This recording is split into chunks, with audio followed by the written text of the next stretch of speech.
நான் சிவாசி பக்கத்துல பல்லவட்டி பஞ்சாயத்து பக்கத்துல ஓம் சர்மா நகர்ல இருந்து பேசுறேன். என் பேர் நித்தியபாண்டி. நாங்க இந்த ஏரியாவுக்கு வந்து ஒரு 15 வருஷம் இருக்கோம்.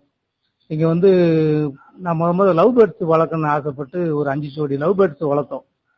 அதுகளுக்கு வந்து திணை வைப்போம். அந்த திணை வந்து பாத்தீங்கன்னா கீழே செதறி போறத வந்து சிட்டுக்குருவி எல்லாம் ஒன்று வந்து சாப்பிட வந்துச்சு. சிட்டுக்குருவிகள் பாத்தீங்கன்னா ரொம்ப அழிந்த இனம் அப்படிங்கிறாங்க, டவர் இருக்கனால அழிஞ்சிருதுன்னு. ஆனா எங்க வீட்டுக்கு நீங்க யாரா எப்போனாலும் வந்து பாருங்க, காலைல 5:30 மணில இருந்து சாயந்தரம் 5:30 6 மணி வரைக்கும் குறைஞ்ச ஒரு 5000 சிட்டுக்குருவில இருந்து ஒரு 10,000 சிட்டுக்குருவி கண்டினியூவா வந்து சாப்பிட்டுட்டு போய்கிட்டே இருக்காங்க. ஒண்ணுக்கு கூடு 4 நாள் கூடிக்கிட்டே வந்துச்சு. அப்ப என்னடா செதறிக்கிட்டே இருக்கு, வேஸ்டா போகுது, அதனால அப்படின்ட்டு முதல் 1 கிலோ வாங்கி வச்சது. அதுக்கப்புறம் பாத்தீங்கன்னா நாங்க டூர் கொடைக்கானல் போயிருந்தோம். அப்ப இந்த செதறாம இருக்கிறதுக்கு ஒரு கண்டெய்னர்ல அந்த ரிசார்ட்ல வந்து தொங்க விட்டுருந்தாங்க. அப்ப அது எங்க கிடைக்கும் கேட்டதுக்கு நெட்ல தான் கிடைக்கும்னு சொல்லி ஒரு போன் நம்பர் கொடுத்தாங்க. அதுல இருந்து நாங்க அதை வாங்கிட்டு வந்து எங்க வீட்டுல வந்து வச்சோம். அப்ப கீழே சிந்தாம இருந்துச்சு. அப்போ சிட்டுக்குருவி வந்து சாப்பிட முடியல அதை. அப்ப சிட்டுக்குருவிக்குன்னு தனியா ஒரு 2 இது வாங்கி வச்சோம். பாத்தீங்கன்னா 1 கிலோ வாங்கினது இன்னைக்கு ஒரு 10 வருஷத்துல வந்து 10 கிலோ 12 கிலோ செலவாகிற அளவுக்கு ஒரு 5000 இருந்து ஒரு 10,000 குருவி சிட்டுக்குருவி நிறைய வர்றாங்க. அது மாதிரி அந்த தினை வந்து பாத்தீங்கன்னா அந்நேரம் 10 வருஷம் முன்னாடி வந்து 23 ரூபா இருந்துச்சு. இன்னைக்கு வந்து பாத்தீங்கன்னா 67 ரூபா. அது பாத்தீங்கன்னா செவ்வாய்ச்சில கிடைக்கிறது இல்ல. மதுரையில சொல்லி வச்சுதான் வாங்க வேண்டியது இருக்கு. இது என்ன செலவழிக்க முடியல. மாசம் 6700 ரூபாங்கிறது பெரிய அமௌண்ட் எனக்கு. அதுபோக நான் லயன்ஸ் கிளப்ல செக்ரட்டரியா இருக்கிறனால எங்க நண்பர்கள் கொஞ்சம் ஸ்பான்சர் கொடுக்குறாங்க.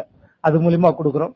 அதுபோக பாத்தீங்கன்னா இது வந்து நாங்க வெளியூர் போனாலும் இதுக்குன்னு கொஞ்சம் ஸ்ட்ரெயின் பண்ணி போயிட்டு உடனே வந்துடும். இப்போ ஒரு 800 கிராம் ஒரு 18 டப்பா அடைக்கிறோம்னா அது ஒரு நாளைக்கு தான் சரியா வரும். அப்போ நான் ஊருக்கு போயிட்டு என் ஒய்ஃப் இருந்துக்கிடுவாங்க, என் ஒய்ஃப் ஊருக்கு போயிட்டு நாங்க இருந்துருவோம். சப்போஸ் 2 பேரும் போற கண்டிஷன் இருந்துச்சுன்னா எங்க சொந்தக்காரங்களை யாராவது வந்து வீட்டுல இருக்க வச்சிருவோம்.